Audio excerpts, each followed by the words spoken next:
அன்பு உறவுகளுக்கு என்னுடைய பணிவான வணக்கங்கள். நீண்ட நாளைக்கு பிறகு நம்ம வளவொலியில் வர்றேன். இந்த இடைவெளி ஏற்பட்டதற்கு மன்னிச்சுக்கணும் உங்களை அன்பாக கேட்டுக்கிறேன். தொடர்ந்து எனக்கு ஆதரவு கொடுங்க அப்படிங்கிறதையும் மீண்டும் வலியுறுத்தி கேட்டுக்கிறேன். இப்போ நான் எடுத்துக்க போகிற விஷயம் முக்கியமான விஷயம்.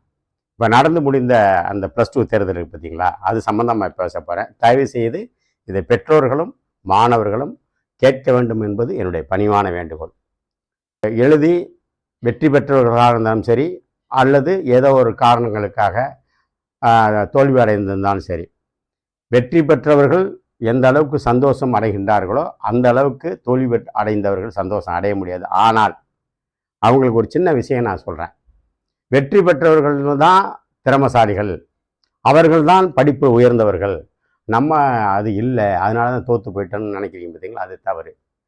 எல்லா வெற்றியாளர்களும் கல்வியால் மட்டும் வெற்றி அடையலை, கல்விக்கு அப்பாற்பட்டு நிறைய விஷயங்கள் வெற்றி அடைஞ்சவங்க இருக்காங்க.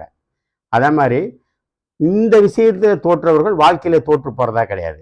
கல்வி என்பது தன்னுடைய தராதாரத்தை சற்று உயர்த்தி கொள்வதற்காக தான் ஒரு விஷயம்தானே தவிர, கல்வியில் முதல் மதிப்பெண் எடுத்தால்தான், படிப்பிலே முதல் மதிப்பெண் எடுத்தால்தான் ஒரு உயர்ந்த நிலைக்கு செல்ல முடியும், உயர்ந்த இடத்தை அடைய முடியும் அப்படின்னு சொல்லி நினைக்கக்கூடிய அந்த கருத்து தவறானது அப்படிங்கிறது நம்ம அடிப்படையாக புரிஞ்சுக்கணும். படித்தவர்கள் தான் உயர்ந்த நிலையில் இருக்காங்க, படித்தவர்கள் தான் தொழில் பண்ண முடியும், படித்தவர்கள் தான் வெளிநாட்டுக்கு போக முடியும் அப்படிங்கிற அந்த அடிப்படையான இந்த விஷயம் இருப்பது தயவு செய்து இதிலேருந்து நம்ம வெளில வந்துடணும். இன்றைக்கு நிறைய விஷயங்களில் பார்த்தீங்கன்னா கண்டுபிடிப்புகள், புதிய புதிய கண்டுபிடிப்புகளை எல்லாம் மிக குறைவான படிப்பு படித்தவர்கள் தான் புதிய புதிய படைப்புகளை கண்டுபிடித்திருக்காங்க, சரிங்களா? அதனால் நீங்கள் அதை நல்லா புரிஞ்சுக்கணும். இன்றைக்கி நான் ஏற்கனவே ஒரு கடந்த முறை சொல்லும்போது கூட சொல்லியிருக்கேன். இன்றைக்கு இருக்க கல்வி நிறுவனங்கள் நடத்துகின்றவர்கள், கல்லூரிகளாகட்டும் பள்ளிகளாகட்டும் நடத்துகிறவங்களாம் பார்த்தீங்கன்னா அதிகபட்சமான கல்லூரிகளையும் பள்ளிகளையும் நடத்தி கொண்டு இருப்பவர்கள் படிப்பிலே மிகவும் குறைவான படிப்பு படித்தவர்கள் அப்படிங்கிறது இன்றைய மாணவர்களுக்கு தெரியுமான்னு தெரியல. அதை நீங்கள் தெரிஞ்சுக்கங்க, இதுதான் உண்மை. அது மாதிரி எல்லா விஷயத்துலையும் மிக உயர்ந்த நிலையில் இருக்கக்கூடிய இந்தியாவில் இருக்கக்கூடிய தொழிலதிபர்களாக இருக்கட்டும், அல்லது வெளிநாட்டில் இங்கே இருந்து வெளிநாட்டில் போய் தொழில் பண்ணுறவங்களாக இருக்கட்டும், இவங்கெல்லாம் பார்த்திங்கன்னா மிகப்பெரிய தொழிலதிபர்களாக இருக்கவங்க குறைந்த படிப்பு படித்தவர்களாக இருப்பார்கள். அதனால் அதுக்காக குறைந்த படிப்பு படித்தா போதும் அப்படின்னு சொல்கிறேன்றது அர்த்தம் கிடையாது. படிப்பு தான் வாழ்க்கை அப்படிங்கிறத யார் இதை வலியுறுத்துகிறாங்க? யார் வலியுறுத்துகிறாங்கன்னா கல்வி நிறுவனங்களும் பெற்றோர்களும். கல்வி நிறுவனம் ஏன் இதில் ஃபோக்கஸ் பண்ணுறாங்க? அவங்களுக்கு நிறுவனம் நடக்கணும். இதை பெற்றோர்கள் நிறைய பேர் புரிஞ்சுக்கிறதே இல்லை. இந்த பள்ளிக்கூடத்தில் படித்தா தான் அப்படி ஆக முடியும், அந்த பள்ளிக்கூடத்தில் படித்தா தான் இப்படி ஆக முடியும், ஏம்பிள் இப்படி பெருமையை இவங்க நினச்சிக்கிறாங்க. ஏன் அரசு பள்ளியில் படித்தவர்கள்லாம் தலைவர் ஆகலையா? இந்த நாட்டை ஆளலையா? மிகப்பெரிய ஆராய்ச்சியாளர் ஆகலையா? மிகப்பெரிய தொழிலதிபர் ஆகலையா? ஒரு குறிப்பிட்ட பள்ளியில் படிக்கிறவர்கள் மட்டும்தான் புத்திசாலிகளா? கிடையவே கிடையாது. அப்படி ஒரு நிலையை அந்த நிறுவனங்கள் மக்கள் மத்தியில் பெற்றோர்கள் மத்தியில் புகுத்துறாங்க. இதுதான் உண்மை. சரி, நான் கேட்குறேன், உண்மையிலேயே ஒரு நல்ல கல்வி நிறுவனம் என்ன செய்யணும்? இவங்க என்ன செய்கிறாங்க? பிள்ளைகளை தேர்ந்தெடுக்கும் போது பள்ளிக்கூடத்துலையோ அல்ல கல்லூரிக்கோ 90% மதிப்பெண் பெற்றவர்கள், 95% மதிப்பெண் பெற்றவர்கள், இப்படி 90க்கு மேலே இப்படி இருக்கிற மாணவர்களாக சேர்த்துட்டு எங்கள் பள்ளியில் 100% வெற்றியாளர்கள் மாணவர்கள்ன்றீங்க. இது வெற்றியா? இது உண்மையான வெற்றி கிடையாது. உண்மையான வெற்றி கிடையாதுங்க. ஏங்க நல்ல திறமைசாலியாக கூட்டாந்து வச்சுக்கிட்டு எங்கள்கிட்ட எல்லாம் திறமை அப்படி கிடையாது. நீங்கள் உண்மையிலேயே உங்களுடைய கல்வி நிறுவனம் உயர்ந்த கல்வி நிறுவனம் அப்படி நீங்கள் சொல்லணும்னு சொன்னீங்கன்னாக்கா, குறைந்த மதிப்பெண்கள் எங்கள் கல்லூரியிலே சேர்க்கப்பட்ட மாணவர் அத்தனை பேரும் மற்ற பள்ளிக்கூடத்தில் படித்து கொண்டிருக்கும் போது 40% வாங்கியவர்கள், 60% வாங்கியவர்கள், அவர்களை சேர்த்து நாங்கள் 90% மேலாக 95% மேலாக மதிப்பெண் எடுக்கின்ற வகையிலே படிக்க வைத்திருக்கணும்னு சொல்ல முடியுமா?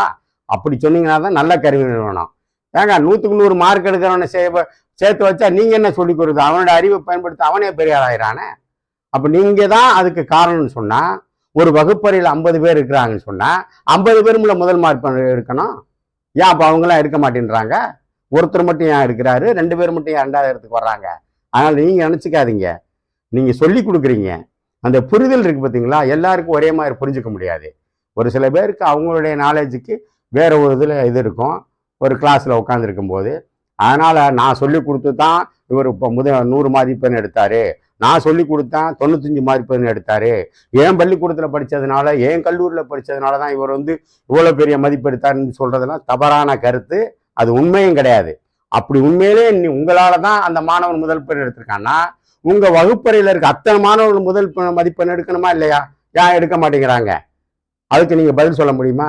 ஆக பெற்றோர்கள் ஒன்று தெரிஞ்சுக்கணும். இந்த மாணவர்களை வந்து தங்களுடைய ஆசையை புகுத்துறாங்க, அல்லது மற்ற பிள்ளைகள் வந்து இப்படி இருக்காங்க, அப்படி இருக்காங்க, அப்பா இருக்கிறாரு, அவர் அதில் இருக்கிறார், இதில் இருக்காருன்னு சொல்லி அவர்களுடைய ஆசையை திணிக்கிறாங்க. தயவுசெய்து அப்படிலாம் கிடையாது. ஒவ்வொரு மனிதனுக்கும், படைக்கப்பட்ட ஒவ்வொரு மனிதனுக்கும் ஒரு திறமை இருக்கிறது, அவனுக்கென்று ஒரு வழி இருக்கின்றது. அது உருவாகுகின்ற போது அவன் அந்த வழியில் போவான். கல்விங்கிறது வந்து அதை பயன்படுத்தி ஒருபடி மேலே போகிறதுக்கு தான். அதை நல்லா தெரிஞ்சுங்க. இதை தெரியாமல் நிறைய பெற்றோர்கள் பிள்ளைங்களை வந்து ஸ்ட்ரெஸ் பண்ணுறீங்க, மன அழுத்தத்துக்கு ஆளாக்குறீங்க. தயவுசெய்து அதை செய்யாதீங்க. பிள்ளைகளை வந்து கல்வி பயில்வது முக்கியம் என்பதை மட்டும் கற்றுக் கொடுங்கள். 100% மதிப்பெண் எடுப்பது முக்கியம் அப்படிங்கிறத மட்டும் கற்றுக் கொடுக்காதீங்க. தயவு செய்து சொல்கிறேன், இதை நீங்கள் நல்லா புரிஞ்சுக்குங்க. சரியா? ஆக நான் இந்த மூலமாக உங்களை அன்பாக கேட்டுக்கிறது என்னன்னா, பெற்றோர்கள் பிள்ளைகள் படிக்க வேண்டும், உயர வேண்டும் என்று நினைப்பதிலே தவறில்லை. சமுதாயத்திலே அந்தஸ்தாக கௌரவமாக வாழ வேண்டும் என்று நினைப்பதிலே தவறில்லை. ஆனால் இப்படித்தான் இருக்க வேண்டும், இங்கே செஞ்சாதான் இப்படி பண்ண முடியும், நீ இத்தனை மார்க் வாங்கினாதான் இது கிடைக்கும், இப்படின்ற சிந்தனையை தயவு செய்து உங்கள்கிட்ட வெளில கொண்டு போங்க. இந்த சிந்தனையை பிள்ளைகள்கிட்ட திணிக்கிறதுனால தான் அவர்கள் நிறைய பேர் வந்து வீணா போயிடுறாங்க.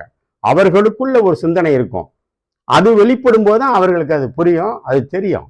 நீங்க வந்து அது உள்ள பூத்தி நிறைய மாணவர்கள் வந்து வீணா போறதுக்கு காரணமே முக்கால்வாசி வந்து தாய் தகப்பன், பிள்ளைகள், பெற்றோர்கள் தான். அவர்களுக்கு என்ன அவருடைய உணர்வுகள் என்ன சொல்லுவதோ அப்படித்தான் அவங்க வேலை செய்வாங்க. அதை புரிஞ்சுக்காம நம்ம வந்து இப்படி பண்ணா அப்படி பண்ணா, அதை பொண்ணு நீ இது பண்ணல, அது செய்யல, இது செய்யல, தயவு செய்து அந்த மாதிரி பிள்ளைகளை நீங்க செய்யவே செய்யாதீங்க. அவர்கள் வளருகின்ற போது, அவர்களுக்கு இந்த சமுதாயத்தை தெரிந்து கொள்ள வேண்டும் என்று நினைக்கின்ற போது கல்வி என்ன, கல்விக்கு என்ன முக்கியத்துவம் எல்லாமே அவங்க தெரிஞ்சுக்குவாங்க. நம்ம அதுக்கு வழிகாட்டியாத்தான் இருக்கணும். எப்பா நீ ரொம்ப இது பண்ணிக்காத, இப்படி போ, இப்படி பண்ணு, அவன் பண்ணுறான் இவன் பண்ணுறான்லாம் செய்யாத, உனக்குன்னு ஒரு இருக்கு, அதை நீ பயன்படுத்து, நீ நிச்சயமாக ஜெயிப்ப. அதுக்காக வந்து ரொம்ப போட்டு அலட்டிக்க வேண்டாம். அப்படிங்கிறது மட்டும் பக்குவமாக சொல்லி கொடுத்து பிள்ளைங்களை இது பண்ணுங்க. இந்த முறை தோற்றவர்கள் கல்வியில் தோற்றுவிட்டால் வாழ்க்கை தோற்றுவிட்டது என்று நினைக்காமல், நிச்சயமாக அடுத்து வாழ்க்கையில் உங்களுக்கு ஏதாவது ஒரு இடம் இருக்கும், அந்த இடத்தை தேடி போங்க. அங்கே அவங்களுக்கு உயர்வு கிடைக்கலாம், நிச்சயமாக உயர்வு கிடைக்கும். நீங்கள் உயர்வீர்கள், தன்னம்பிக்கையோடு இருங்கள். இதுவல்ல வாழ்க்கை, இதை தாண்டி வாழ்க்கை இருக்கிறது, நம்மளால் ஜெயிக்க முடியும், அதை தேடி நம்ம போவோம்னு சொல்லி நீங்கள் போங்க. வெற்றி உங்களுக்கு நிச்சயமாக கிடைக்கும். தோல்வியை பெரிதாக எண்ண வேண்டாம், தோல்வியை பெரிதாக எண்ண வேண்டாம், தோல்வியை பெரிதாக எண்ண வேண்டாம். வெற்றி உங்களுக்கு நிச்சயம் கிடைக்கும், நம்புங்கள்.